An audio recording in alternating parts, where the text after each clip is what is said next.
In today's video, I'm going to teach you how to use pages in Figma. To get started, open the Figma website in your browser and head into the design file you want to work on. Once the file is open, look over to the left side of your screen.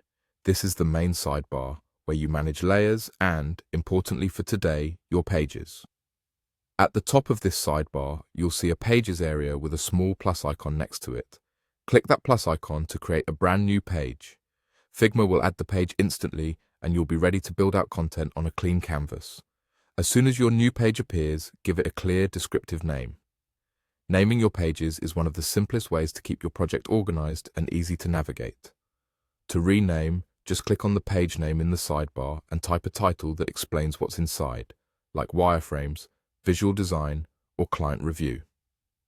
Avoid vague labels. Precise names help you and anyone else working with you find exactly what they need without hunting around. When you create multiple pages, the list in the left sidebar becomes your quick navigation hub. Click on any page in that list to switch the canvas and review the contents of that page. This is especially useful when you're reviewing your work, comparing versions, or walking someone through a design. Clear page names make it fast to jump to the right section without scrolling through the canvas or expanding lots of layers. Think of each page as a chapter of your project. You might keep exploration on one page and final screens on another, or separate different flows or device sizes so everything stays focused. Even if your file is simple today, building the habit of naming pages well will save you time as your work grows.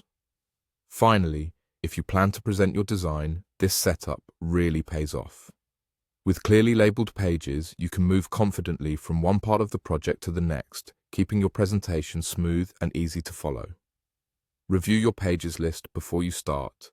Confirm each page is named properly, and you'll always know where to go next. That's all you need to use pages in Figma effectively. Open your file, create a new page with the plus icon on the left, and give each page a meaningful name so it's simple to find and review. Keep practicing these basics and your files will stay organized, professional, and presentation ready.